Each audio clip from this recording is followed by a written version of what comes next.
Déjà, merci à tous d'être présents avec nous ce soir. Euh, je suis content d'être avec vous et qu'on puisse parler un peu de data. Merci au comité de métier d'Exia de nous animer on va dire des présentations pareilles. Un petit coucou à Léa qui n'a pas pu être présente avec nous, mais j'espère qu'elle nous regarde depuis son train. Euh, donc voilà, comme vous pouvez le voir, aujourd'hui, on va parler d'architecture data.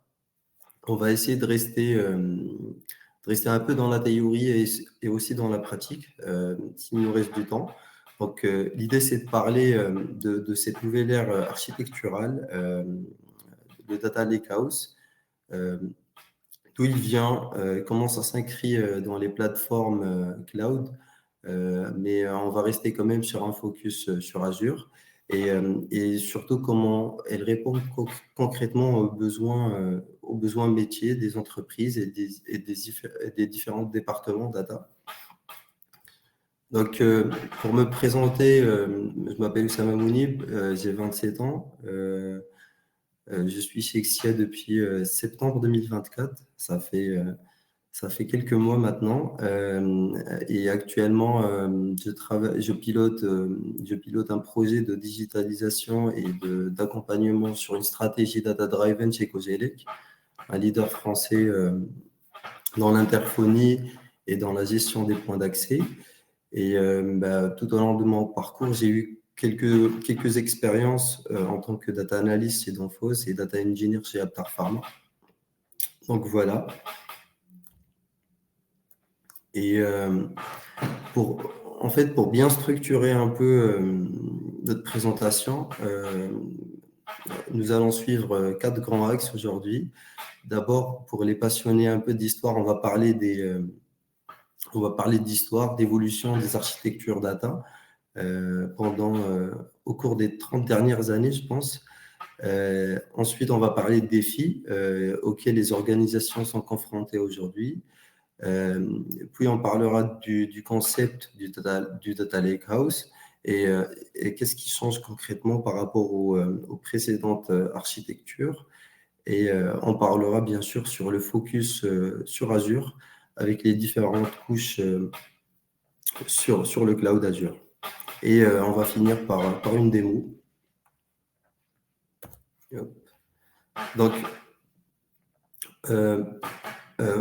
à chaque fois, on parle d'évolution historique des architectures data. Ça a toujours évolué pour relever trois enjeux principaux. Principalement, c'est la volumétrie des données. Ça, c'est la première chose la plus importante. Deuxièmement, c'est la variété des formats de données. Et troisièmement, c'est la rapidité d'exploitation et de la consommation des données. Donc, à chaque époque, on a su résoudre un problème. Souvent, on en a créé un autre. Et c'est comme ça que les différentes architectures sont créées. Donc, dans les années 1990-2000, avec l'accélération de la digitalisation des systèmes d'information, avec l'émergence des systèmes ERP, CRM, on se retrouve un peu avec des données qui se multiplient, qui se dispersent un peu partout, surtout dans des bases opérationnelles qui ne servent pas réellement à des besoins de business intelligence ou pour aider les entreprises à prendre des décisions stratégiques. Donc, dans ce contexte-là, que le concept data warehouse était né, c'était pour centraliser, pour nettoyer, pour structurer ces informations afin de rendre la donnée, on va dire, plutôt fiable et avec de la valeur pour pouvoir prendre des décisions stratégiques. Et grâce à des technologies comme Oracle, Teradata ou SQL, les entreprises ont travaillé enfin sur ces données propres, structurées, gouvernées et facilement interrogeables. Au fil des années, la transformation numérique, ça s'est accéléré. Ça veut dire l'explosion des différentes sources de données. Ça veut dire la création de nouveaux formats de données et le data warehouse qui, lui, était pensé de gérer seulement des données structurées euh, a montré certaines limites par rapport à ça. Et grâce à l'écosystème Hadoop qui a été créé en 2010, et pour la petite anecdote, le petit logo là avec l'éléphant, c'était, je pense qu'il a pas eu trop d'inspi. En fait, c'est sa petite fille, elle avait un doudou sous forme d'éléphant. Et, et pour le coup, il a décidé de le mettre comme logo. Donc voilà, entre parenthèses. Euh, donc, je disais que l'écosystème Hadoop était conçu pour du stockage et du traitement de données massives. Et, et l'idée, c'était on va dire, de réconcilier et de corriger les contraintes qui existaient dans l'architecture des data warehouse. Mais là encore, un nouveau problème surgit, c'est quand on parle de Hadoop, on parle de complexité d'architecture, on parle de compétences qui sont un peu très rares dans le marché surtout. Et pour répondre à tout cela, bah, on a résolu, enfin, en fait, autrement dit, on a résolu le problème de volumétrie, mais on a créé un problème de complexité. Et pour simplifier tout cela, l'architecture Data Lakehouse était inventée en 2013 euh, et qui était présente sur les trois majeurs cloud, les fournisseurs cloud, Azure, Amazon et Google.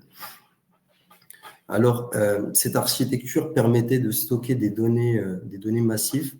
Euh, quand je parle de données massives, généralement, c'est plus c'est des fichiers, que ce soit des fichiers Excel, des fichiers CSV, des données en provenant des machines sur le terrain.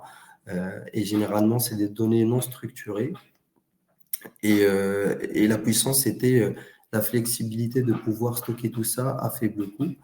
Euh, mais fur et à mesure avec le temps, les entreprises, ils stockaient leurs données, mais derrière, ils n'arrivaient pas à valoriser la donnée. Petit à petit, il y avait quelques problèmes de qualité de gouvernance de données.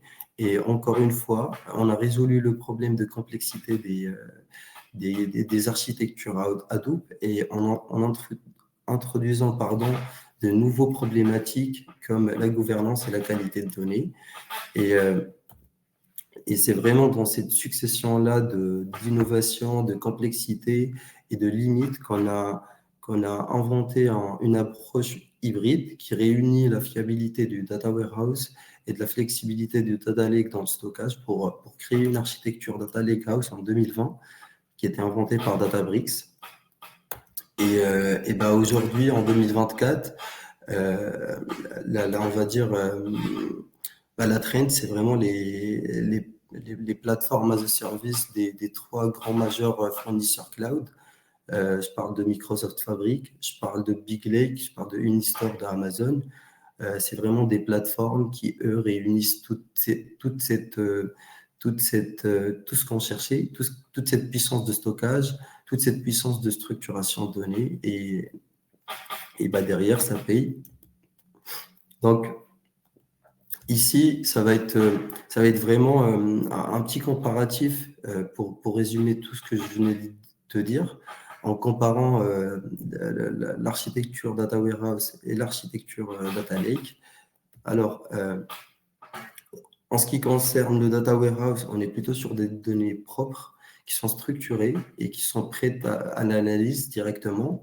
En revanche, pour le Data Lake, on est plus sur des données brutes qui sont massives et qui sont là juste pour du stockage. Donc, c'est pas fait pour de l'analyse, pour être clair là-dessus. Alors, en termes de points forts, pour le data warehouse, on est plus sur de la fiabilité, sur de la rapidité. Mais en revanche, trop cher pour faire évoluer et à maintenir, surtout par rapport à l'infrastructure. Et il n'y a pas cette flexibilité qu'on retrouve dans le data lake, qui est flexible, qui est peu coûteux, mais en revanche, qui est difficile à gouverner, où on se retrouve parfois avec des duplications de données, avec des données moins fiables. Alors, en ce qui concerne le data warehouse basique, on est sur du SQL pour interroger, pour requêter sur de la donnée. Et pour tout ce qui est data lake, on est souvent sur du traitement distribué. Donc, souvent, c'est sur Apache Spark comme moteur de traitement distribué et on peut requêter par du Python, par du Scala, par du SQL. Donc, de là d'où vient la flexibilité. Donc, c'est très flexible. Et pour les cas d'usage, souvent, le data warehouse, il est idéal pour de la BI et du reporting, afin de prendre des décisions stratégiques. En revanche, le data lake, lui, il est plutôt pour du stockage qu'autre chose. Du coup, aujourd'hui, on n'a plus ce souci de collecter les données, mais sincèrement, le vrai problème, c'est de valoriser ces données et de pouvoir ressortir des insights derrière. Alors, j'ai voulu vraiment trouver des statistiques intéressantes et pour être sincère, moi aussi, j'étais un peu choqué.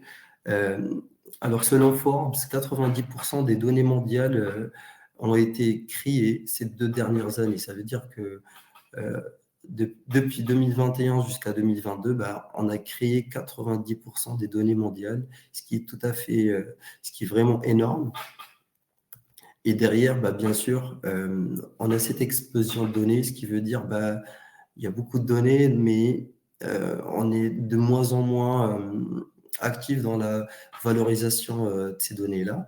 Et selon Gartner, en 2024, la statistique disait que moins de 30% des données collectées sont réellement utilisées pour créer de la valeur. Et ce qui crée ce paradoxe vraiment, parce que on a 90% des données mondiales qui étaient créées entre 2021 et 2023, mais par contre, seulement 30% de ces données sont utilisables ou valorisables, qui fait que ça crée un peu de frustration, parce que les données existent, mais il est très, très complexe d'en extraire des insights, de les rendre valorisables, et tout ça à cause un peu des architectures qui sont un peu rigides, qui ont trop fragmenté et qui ne sont pas assez agiles pour accompagner cette croissance de données. Un autre cas concret, enfin, je dirais c'est un phénomène. J'en suis sûr que aujourd'hui, il y en a pas mal de gens qui vivent ça quotidiennement dans leur entreprise. Chaque service a ses données et sa vérité. Et ça, malheureusement, ça existe toujours. Je le vis toujours. Hein. Et avec l'explosion des données, bien sûr, il y aura de plus en plus de sources de données. On a les ERP, on a les CRM, on a tout ce qui est IoT, Internet des objets connectés. On a tout ce qui est fichier plat, CSV, Excel, les logs, des fichiers JSON. On a tout ce qui est base de données. On a tout ce qui est application mobile, API. Donc, toutes ces sources de données se retrouvent cloisonnées. Ça veut dire on se retrouve pour chaque source de données avec des silos de données, ce qu'on appelle dans le métier des silos de données. Par exemple, l'ERP, c'est utilisé généralement pour de la finance. Donc, on se retrouve avec un silo finance qui, lui, stocke les données en provenance des ERP. On se retrouve avec un silo commerce, un silo production pour tout ce qui est IoT, les fichiers métiers, l'IT qui gère les bases de données et les applications qui regroupent toutes les données API. Donc voilà, le résultat, c'est que on retrouve plusieurs silos de données qui chacun a sa vérité, et le résultat, les indicateurs qui divergent, des discussions interminables sur la bonne version d'un chiffre, et pour être sincère, ça crée un peu ce manque de confiance dans la fiabilité de la donnée, et justement, c'est pour ça le Lakehouse était né.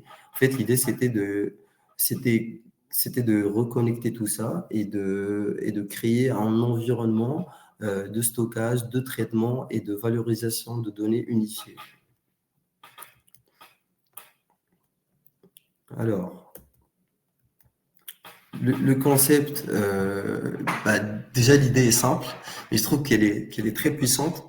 Prendre le meilleur prendre le meilleur du data lake et le meilleur du data warehouse pour créer le data lake house. Ça veut dire, pour l'inventer, on aimerait bien une architecture hybride qui combine la souplesse, comme on a dit, et le coût réduit du data lake, et la structure et la fiabilité du data warehouse, et tout cela pour avoir une architecture hybride qui, elle, permettrait de stocker, de transformer et d'analyser des données structurées.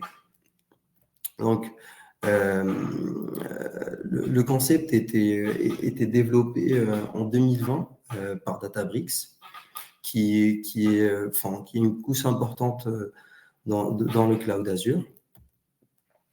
Par la suite, bien sûr, vu la puissance de cette architecture, les grands fournisseurs cloud aussi ont opté à l'adoption de cette architecture avec SageMaker et avec Unistore, avec SageMaker sur Amazon et Unistore sur Google, sur Big Lake sur Google, pardon.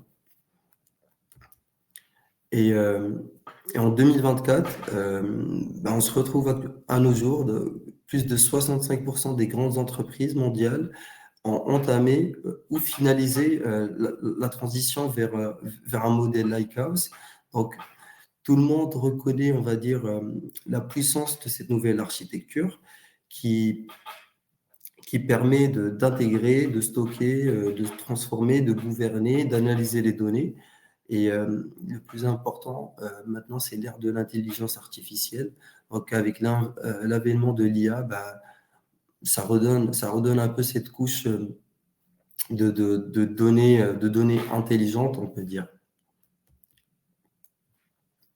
Donc, je me permets de te couper parce que tu as une question dans le chat et vu que c'était sur la partie que tu viens d'aborder, je me permets de te couper. Tu as une question dans le chat où on te demande quelle est la différence entre data warehouse, un data lake et un data lakehouse dans un cloud en termes de temps de réponse. Tu l'as également dans le chat si tu as besoin de l'avoir aussi pareil. Quelle est la différence entre data warehouse, un data lake dans un cloud en termes de... pour être sincère, il n'y a pas de différence en termes de temps de réponse, parce que tout cela dépend de ce que tu utilises en termes on va dire, de moteur de traitement de données. Par exemple, si tu es sur du SQL et que tu traites des données et que on parle de un peu de giga, ça prend du temps quand même, une requête SQL avec des jointures et avec des conditions. Mais sinon, en revanche, si tu travailles sur du cloud et que tu es sur un data lakehouse, par exemple, et tu es sur la même volumétrie avec du Spark, le temps de réponse, pour être sincère, il est très, très rapide par rapport à ce qu'on connaissait avant sur du SQL. Je ne sais pas, est-ce que ça répond un peu à ta question? On te met des pouces comme emoji, donc je pense que oui. Merci. Oui. Puis on te dit oui aussi dans le chat, donc merci pour ta réponse. Rien. Donc là, pour revenir, c'est vraiment l'architecture de base d'un data lakehouse qui est constituée, on va dire, par de 4 piliers. Un, déjà, on parle d'ingestion souvent. Comment on puisse récupérer ces sources-là. Généralement, on a des outils sur Azure qui permettent de récupérer les données de différentes sources de données. Donc, il y a tellement de connecteurs. On peut y accéder, on peut récupérer, on peut ingester n'importe quel type de données. Donc, ça, par rapport à l'ingestion. Deuxième couche, c'est le stockage. On est sur du data lake. On l'appelle souvent sur Azure Data Lake Storage. Actuellement, on est sur la deuxième génération, Gen 2. Donc, on peut stocker n'importe quel type types de formats. Je vais vous montrer en démo après. En ce qui concerne la troisième couche, ce qu'on voit ici, ETL et Data Warehouse, alors là, on est plus sur de la transformation. En fait, il y a deux façons de faire les choses. Soit on intègre un outil ETL comme Azure Data Factory pour faire de la transformation et préparer nos données, ou bien on passe par l'ancienne façon de faire les choses, c'est que de créer un data warehouse dans lequel on pourra faire des transformations. Et de là, la puissance et la flexibilité de cette architecture, c'est que c'est toi qui décides en fait, c'est très flexible. Selon le besoin, selon les cas d'usage qu'on a, on a quand même cette flexibilité de changer un peu, on va dire, le template de cette architecture. Et derrière, la dernière couche, c'est vraiment la couche de consommation. On peut le lier à Power BI, par exemple, qui est directement lié sur Azure. On peut le faire sur du il y en a tellement que, par exemple, récemment sur Databricks, ils ont mis en place, on va dire, un outil pour de la visualisation directement, sans passer par Power BI. On peut même retrouver une couche d'intelligence artificielle, un copilote qui, lui, il est connecté sur tes données et peut directement ressortir des insights. Donc, c'est tellement puissant que il y a tellement de choix et en fait, tout ça, c'est pour soutenir et pour accompagner cette stratégie data-driven pour aider la décision, pour aider à prendre les meilleures décisions. Bien sûr, en se basant sur des données fiables. Là, c'est vraiment, c'est le même concept, c'est la même chose. Ce qui change, c'est vraiment, on va dire, c'est la couche de stockage. On reste sur du Data Lake Storage génération 2 pour le stockage, mais ce qui change, c'est juste cette organisation dans le sens où on est plus sur du stockage par fichier, on peut dire, par dossier, pardon, où layer 1, on est plus sur du bronze. Ça, on le garde pour garder de l'historique. Comme je disais tout à l'heure, dans le passé, le souci qui était avec le Data Lake, c'est que on stockait un peu de tout et que au final, on se retrouvait avec des données qui n'étaient pas fiables. On n'arrivait pas à ressortir de valoriser les données. Et derrière, ça créait tellement de problèmes. Donc, l'idée on va dire, de cette approche, c'est de séparer le stockage sur 3 layers. Le premier layer, bronze, il est plutôt pour garder les données brutes sans les toucher, histoire de garder un historique de données pour avoir de la traçabilité. Si un jour, il y a une modification dans les différentes couches, dans les couches suivantes, pardon, on revient toujours à la source et la source, c'est la couche bronze, on ne la touche jamais. Par la suite, on fait nos transformations, on prépare les données, on les nettoie, on fait les jointures. S'il y a besoin d'ajouter d'autres données, on les ajoute. Enfin, voilà, les transformations classiques, on les fait sur la couche silver. Et la dernière couche, c'est la couche gold. C'est vraiment, pardon, c'est les données, comme on l'appelle gold, c'est vraiment des données qui sont prêtes pour de l'utilisation, pour de la consommation, que ce soit sur du Power BI pour de la visualisation, des KPI, des tableaux de bord, ou bien par exemple pour des cas d'usage de machine learning, on peut l'intégrer directement sur Azure sur Databricks pour développer nos algorithmes prédictifs. Donc voilà. Et le plus important, c'est de garder ces 3 couches très importantes. La première couche, c'est de l'ingestion. La deuxième couche, c'est stockage et transformation. On peut même les séparer, mais ça reste la même. Et la dernière couche, c'est la couche de consommation. Et c'est vraiment le plus de cette architecture, c'est que on a une donnée brute et petit à petit, on suit réellement on va dire, la montée en valeur de la donnée en 4 niveaux. depuis l'ingestion, on récupère la donnée, elle est brute, elle est non gouvernée. On la récupère des différentes sources qui existent. Donc, comme j'ai dit tout à l'heure, on la garde comme historique, on ne la touche pas. Par la suite, on a cette donnée gouvernée qui, elle, est standardisée, transformée, nettoyée, validée par les métiers. Et de là, on peut construire notre socle, on va dire, de confiance pour pouvoir mettre en place des indicateurs, des tableaux de bord derrière pour prendre des bonnes décisions. Et comme j'ai dit, voilà, une fois cette base solide est construite, on a cette donnée valorisée et derrière, on peut la consommer. On peut, par exemple, comme je l'ai dit tout à l'heure, faire de la visualisation derrière.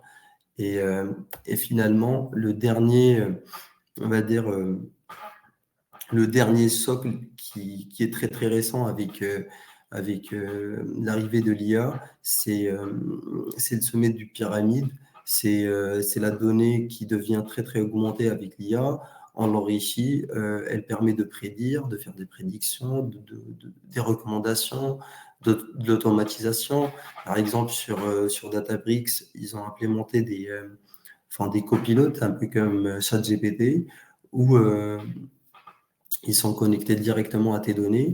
Tu requêtes une seule demande et hop, tu as vraiment toutes tes données expliquées. Tu as des visuels qui sont déjà prêts et ça facilite tellement le travail d'un data engineer qui, lui, pourrait, par exemple, mettre en place des données prêtes en gold à un périmètre dédié et qui, eux, peuvent commencer à traiter et manipuler un peu leurs données de leur côté.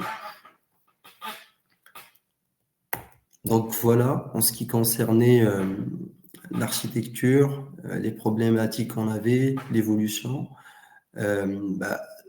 Avant de passer à la démo, je pense on vérifie si vous avez des questions et par la suite, on passera sur la partie un peu pratique. T'as pas d'autres questions pour le moment ça va, je suis en train de checker en même temps la dernière question, tu as déjà répondu, donc je pense que tu peux passer à la démo dans ce cas. Parfait. Alors,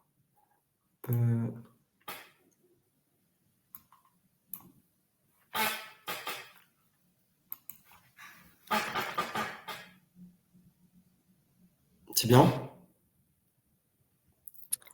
Alors là, j'ai ton écran. Ah c'est bon, c'est bon. Là, c'est bon? Ouais, c'est bon. Alors, hop. Ok. Alors, là, on est vraiment dans l'interface Azure. Alors, juste 2 secondes, excusez-moi. Hop. Là, c'est bien. Hop. Là, on est sur l'interface Azure. Tous les services qui existent chez Azure. Comme on a dit tout à l'heure, nous ce qui nous intéresse réellement, c'est les 4 couches. Ingestion, stockage, transformation et consommation de la donnée. Avec le temps, je ne pense pas qu'on va pouvoir faire tout, mais je vais faire en sorte que... déjà, je voulais faire la démo avec vous de créer les ressources et tout, sauf que ça prend un peu de temps aussi. Donc, j'ai déjà créé tous les ressources. Comme on peut voir aussi, là, c'est vraiment le groupe de ressources qui, lui, regroupe toutes les couches qu'on aura besoin pour un projet quelconque data, un projet de bout en bout. On peut voir, par exemple, là c'est Azure Data Factory qui, lui, permet de faire l'ingestion. Quand je parle d'ingestion, c'est de récupérer les données de différentes sources et par la suite de les stocker quelque part. Alors là, c'était juste pour montrer les fonctionnalités. Et nous, les données sont déjà prêtes dans le Data Lake, ce que j'ai fait avant. Alors, pour le stockage, comme j'ai montré l'architecture médaillon avec les 3 couches bronze, bronze, silver et gold, pardon. Bah là, on retrouve nos trois couches. Là, on est sur notre, d'abord, une petite vue d'ensemble pour voir, on va dire, un peu les paramètres du Data Lake. Il y a tellement de choses à paramétrer. C'est ce que je voulais vous montrer parce que c'est tellement important. Par exemple, si vous travaillez dans un contexte de données très, très sensible,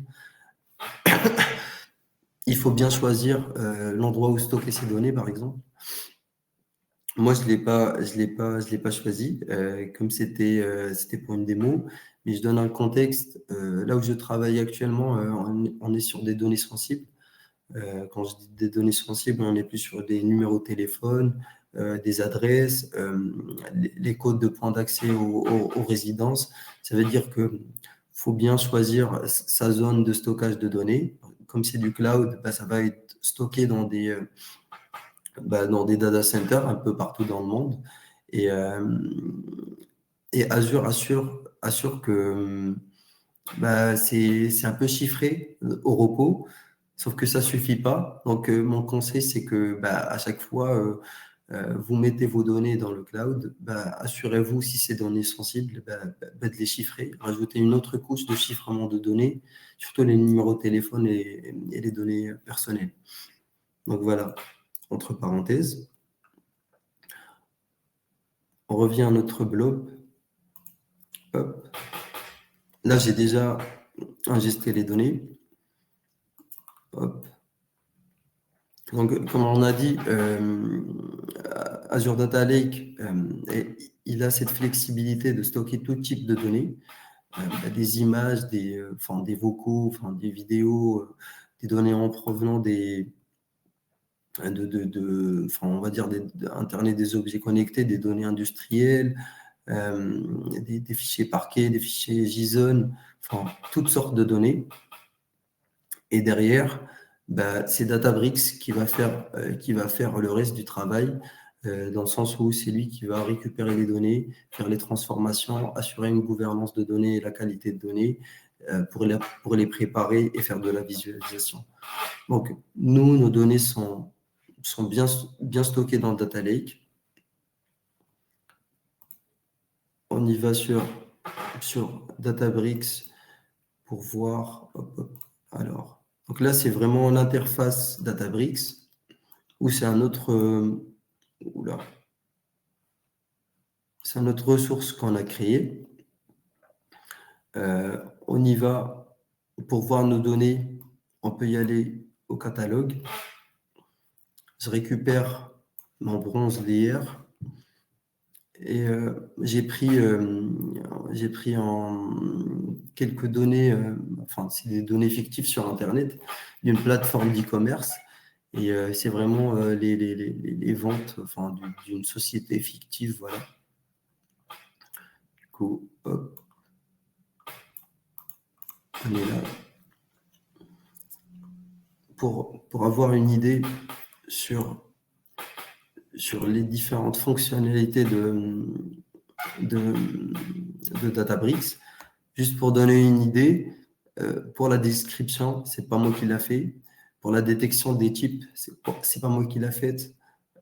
Dès que j'ai fait l'ingestion des données, tout ça c'était fait par l'intelligence artificielle. Donc, c'est vraiment la puissance, on va dire, c'est vraiment la puissance actuellement dans cette interface et surtout sur Databricks. Ça te génère même des commentaires si tu veux. Tu peux aller très très loin et c'est très puissant. Ça te fait gagner du temps. Ça te permet de créer ce que l'on appelle un glossaire de données. Ça veut dire, tu as une base de données, mais tu n'as pas une documentation derrière pour documenter les colonnes, à quoi ça sert. Donc, l'idée, c'est l'IA, il peut accéder à ta base de données et de pouvoir créer un glossaire et un dictionnaire de ta base de données. Comme ça, si un nouveau, par exemple, un nouveau recruté vient en entreprise et qui ne sait pas où y aller, ça va pas être très compliqué pour lui de venir sur Databricks et de venir au échantillon de données, de lire un peu la data pour savoir ce que ça veut dire. Du coup, hop, faut que je lance le compute. Juste pour avoir une idée sur l'échantillon de données que j'ai ingesté. Donc, ça, c'est vraiment les données des ventes, comme j'ai dit tout à l'heure, d'une plateforme d'e-commerce. On retrouve les quantités produites, enfin, les prix, enfin, voilà, les ventes, les dates, les types de produits, les produits, enfin, voilà, les clients, etc. C'est des données fictives, mais comme si c'était réel. Et l'idée derrière, comme on a dit tout à l'heure, c'est de pouvoir les récupérer, les stocker, les transformer et ressortir un peu d'insight. Et c'est ce qu'on va faire. Déjà, pour vous montrer la puissance de l'IA, là, ça peut directement me ressortir des insights sur mes données. Par exemple, là, si je choisis celle-ci, il me dit quel produit il a le plus de ventes. Là, il me ressort directement la requête SQL avec, il me reste juste que la lancer pour récupérer les insights. Donc, à quel point c'est puissant, pas pour les gens qui connaissent le métier, qui ont les compétences pour, mais pensez à des managers qui, eux, ils n'ont pas cette background un peu technique, d'SQL poussé ou même de Python. Donc, avec l'IA et avec cette assistance, c'est très pratique, c'est très facile. Mais derrière, ça coûte une blinde quand même. Mais voilà, c'est la trend qui fait que il faut suivre les trois fournisseurs cloud, bien sûr, si c'est le besoin. Alors, pour notre cas, j'avais déjà créé quelques requêtes juste pour voir la transformation qu'on peut voir, quelques analyses qu'on peut ressortir. Ce qui est plus important, c'est, comme j'ai dit tout à l'heure, c'est la flexibilité qu'on peut avoir. Avant, avec les data warehouse, on était figé sur du SQL. Maintenant, si tu préfères plutôt Python, tu peux requêter avec du Python. Si tu préfères du Scala, tu peux requêter avec du Scala. Sinon, tu peux requêter avec du R. Donc, très flexible, très pratique, avec une assistance IA qui, derrière, si tu ne sais pas quoi faire, tu demandes à l'IA, ça va te générer directement des requêtes. Et le plus important, c'est ce que je vais montrer. Voilà. Là, on est, comme on disait, Lakehouse, ça regroupe les points forts du Data Lake et les points forts du Data Lakehouse. Donc là, on a le stockage à faible coût, un stockage flexible. Et on a aussi cette puissance de créer notre propre data warehouse là-dessus. Et c'est le cas. On a un data warehouse qui run actuellement, mais qui n'est pas hébergé localement. Donc, il est carrément dans le cloud. Donc, je viens requêter sur ma base de données. J'exécute. Je vais sélectionner toutes les données qui existent dans cette table et ça me donne directement l'output de mes données. Qu'est-ce que je peux montrer de suite? Oui, c'est la visualisation. Alors, il faut que j'actualise, je pense.